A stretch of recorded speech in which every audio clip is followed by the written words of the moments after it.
just wanted to kick straight into things. For someone who grew up with the legacy of Disney Junior and but also Playhouse Disney as well, having sort of imaginative storytelling, mainly for Marty this question, but how important was it for you to continue that legacy of sort of early childhood storytelling with imagination at the forefront? You know, I remember watching shows like Bear in the Big Blue House and Imagination Movers, and even shows like Little Einsteins having that sort of core educational value, but also imagination playing into things. How important was that for you to bring imagination to the show like Hey A.J? I would say, a lot of times we deal with children's media and people think about education. They always think about lessons, lessons, lessons. But there's no other better way for children to learn than the active play. Like imaginative play is how, kids, this is how we learn about the world, like pretending and jumping in and out of these worlds and playing in our imagination is how we figure out how the world works in our own way versus just the world that's outside of us. So before we enter the outside world, we start figuring out our world on the playground, in the playpen, right? You play with things to figure out how they work, you tinker with them. So imagination to me is the foundation of all learning experience. If we're not building the foundation up and giving kids the tools to imagine whatever it is that they want to imagine, then it doesn't really matter what we teach them.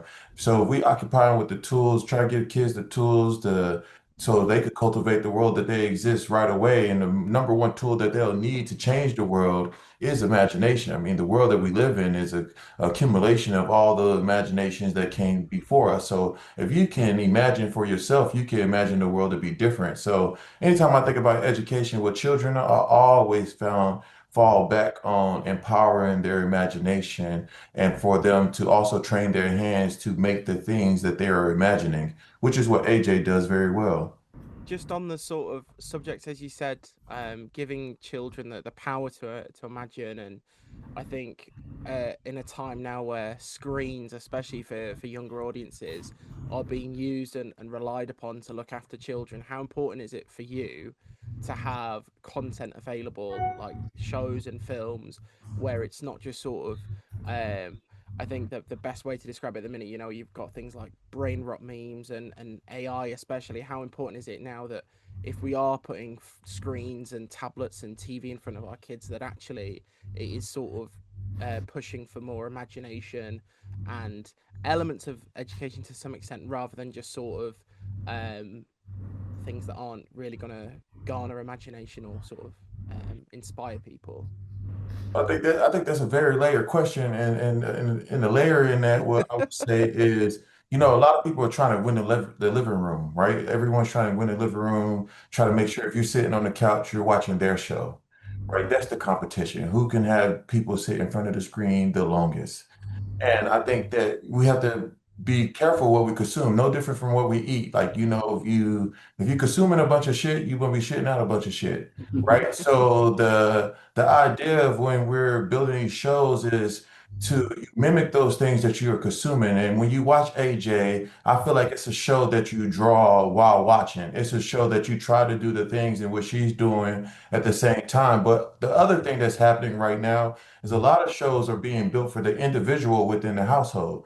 Everyone has a personal screen and a personal show. Even when you click on and you get on, it's like it's tailored to you as an individual. What we are trying to do is tailor a show that's for the entire family. So when you watch it together, you move differently together. So now the conversation is happening. Now it's like, oh, mom, dad, can we go do this? Can I do what AJ doing? I want to be like AJ. And if you want to be like AJ, what you're telling your parents is you want to be imaginative and creative, and because AJ is a very vibrant and imaginative young girl who creativity has no bounds, right? Like endless possibilities. So the idea of empowering the imagination to be like AJ is to go build your own world, build your own sport, sing alone, like dance alone, like do all the things that AJ is doing. So I think that it's no different from when you were a kid and you watching Michael Jordan and you want to go out and you want to shoot the shot, you have your tongue out. right? The same thing if I'm watching AJ, AJ is empowering them to play. She becomes a friend that you want to play with or you want to play like. So I think that's what we're doing as far as like the consumption of what a child is doing. It's more about interacting with the show by, drawing at the same time or building your own fort and building your own spaceships out of cardboard with your parents in your house. So I think it's about empowering the entire household. Well, I know it's about empowering the entire household to participate in the child's imagination and to imagine together. Excellent. For Michael, obviously you've worked as a music producer on a number of films and series as well. How different for you was the creative process on a show like Hey AJ? How did that differ, and were there any sort of rewarding sort of highlights, sort of rewarding moments from your time working with Marty as well? Hey, you know what? I think bringing somebody's vision to life is a beautiful thing. You know, being able to paint, to have a color palette and paint something that a creator goes, wow, that's good. You know, that's a fulfilling moment. This is, I think what we wanted to do was to bring the same quality that we bring to, $200 million films to AJ. We wanted to be able to write songs that families could sing along together. There's a lot of programming out there that is like mind-numbing music, and we want, and parents are like, God, I don't want to hear that song again. So, but this we wanted to do stuff that really left them singing. That they're like, hey, listen, you want to hear the AJ CD, like, or whatever. You want to hear that soundtrack, and yet help the story along as well. I think that's was our goal. So we brought heavy hitters to this, and like we were writing hits for a big movie. For me, when I think of like children's TV and music, I always go back to the Wiggles. Right. I absolutely adored the Wiggles growing up, and I think it's sort of very similar to that in terms of the messaging. For you guys, obviously, for both of you, what do you hope people notice or at least appreciate from these songs in Hey AJ? I guess for me, I would just say they can't quit listening, and it's not because they have to. It's not because the kids are like, oh gosh, I got to hear that again. I have somebody called me the other day. We worked on Garfield, and it's like my kid cannot stop watching that film, and I'm like, good. So I want the same thing here. I believe that's going to be the case with AJ. She is. It's a beautiful story about a beautiful family. They play together, they imagine together, they sing together. I mean, I think that is sort of the lovely thing about this that we don't see too much anymore in shows. And I think that's what I hope that we get out of it, that people just are like, gosh, I sing this song with my best friend, and adults as well. So that's my hope. I think for me, when I think about music in this show, I think there's two things. We like music is a universal language. Like if we think about bringing people in from this universal aspect, music is a great driving force. But music is also with children. It's a great way to teach, right? You think about the ABC song, like hey, it turns into the music. Anything that you could turn into a song is a good way to teach because of the syncopation and the repetition of the music. So it's a good way to wiggle a song into a lesson into a child's ear without being like in their face demanding the thing. And I think the real thing I find to be very interesting is because it's AJ that's singing the songs, it can empower kids to want to make their own songs because this song's about everything. We got songs about brushing your teeth, all these different songs. So for me, I'm hoping it empowers children to try to make up their own songs in their own household about their own day, whether it's to get the spaghetti ready, like whatever it is, like rapping and learning to put words together and rhyme, which is a great way to learn language in itself. So I think the music to me is a very powerful tool, a way of weaving in storylines and lesson plans without necessarily making it feel like lessons. It's what we call edutainment, right? It's like educational and entertaining at the same time. So I think that's what we're really looking to do is like making it educational, but also really, really entertaining. I couldn't speak to you and not mention David Mitchell. Obviously, he voices Theo, the stuffed bunny rabbit.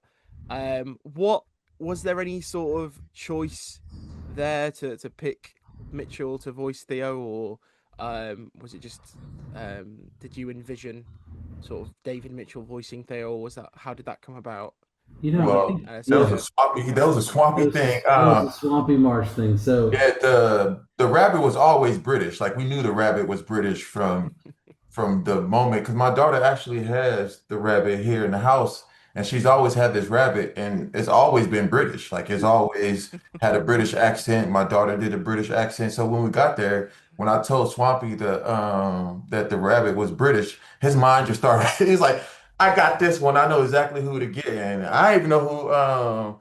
I was introduced to David Mitchell through Swampy, so it was really cool. He did a fantastic job. I'm glad that he was the rabbit, and I think it adds this extra flavor because we wanted to also. Our family is very global family, like we lived all over the world, things like this. So like the mom is half Jamaican and her father is British, right? Mixed. She's mixed with Jamaican, black, and white British. So it's like those two things came together. So the idea of AJ having a British ancestor and she imagined growing up in a black neighborhood, predominantly black neighborhood, the idea of like, I don't know my British side of the family. So her imagining her rabbit as being British was a very imaginative thing for a child to do as well, right? So there's other than that, it was just I just like the way British people sound. So it's like, hey, if I could put if I could if I could give me one Brit, I could sound legit, well, I think that's funny.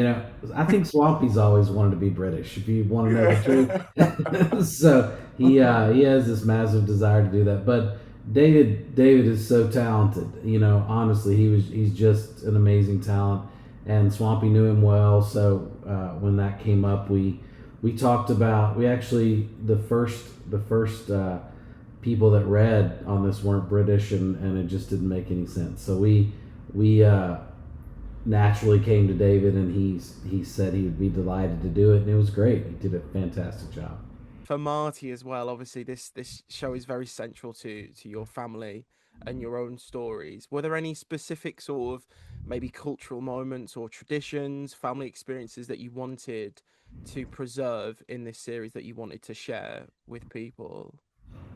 I think the whole thing is rooted in my cultural perspective and my philosophy on family and family fun. So the identity of the family is very rooted in the identity of my family from through and through. I have a very playful family. The books were inspired by fatherhood, and the show is inspired by fatherhood, right? It's really this idea of family, but I really want to show the black father in the household and like what the black father is like I think every kid's first toy is their father, right? So like I really wanted to be him, the father be in the household and show how playful he was, how much participation he has in raising his daughter. So that was a real cultural thing because in America, as black men, we get this idea that the black man isn't in the household or aren't good fathers, but they're just not true statistically. So I really wanted to show what that father looks like from a very young age. So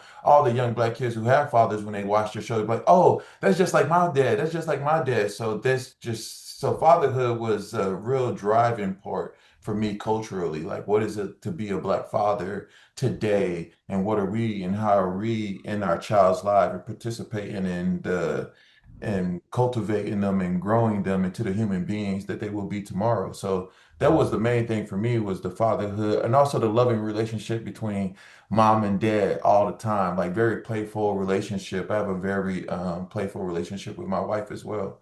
Final question. I won't lie, I'm a big Disney parks guy. I was in France at Disneyland Paris a few weeks ago. I trekked over to Florida for Disney World, and I'm hoping to get over to California next year. Let's say Walt Disney Imagineering rings up. Let's say that the show's a hit. People love Hey A.J. and the stories it's telling. Very curious to know how would you both like to see these stories possibly portrayed in Ah, the theme parks, maybe like a meet and greet or. So something to sort of thrive on the imagination aspect, maybe. So I thought when I first, I thought I was going to be I thought I was going to work at NASA. Then I thought I was going to be an Imagineer. So while I was in the NFL, I was studying theme park design. So like for me, I think it would have to implement the idea of technology so that the ride feels different every single time. Sort of like the soaring, the one where you're doing the soaring and then it's all coming at Yeah. you. So that way the show is constantly, you don't know what AJ is imagining while you're going through the ride, and it's always changing, always new things are popping up. So mixing in technology, AR technology, VR technology, and you can have games along the way that you play with the family, but you're cruising through, and it's just this collage of imagination. So it's just like every time you ride the ride is different, right? I don't know what's going to happen. So I like that replayability and re-rideability, right? You want to ride it over and over and over again. I think, my answer has to be there just have to be a lot of music. And Theo would have to be the one causing all the problems Mm. for the ride. He'd have to be at the host master of it all. So it I would mean, there's that the would be his. Imagination Pavilion in Epcot, so you never know. They might need new tenants. There you Thank go. you both so much. Honestly, congratulations on the show. Wishing you all the best with the future of the show. And hopefully, you never know, we might be talking again for Yeah, season 2. Cheers, great. guys. Thank you, Josh. All right, brother. Appreciate you.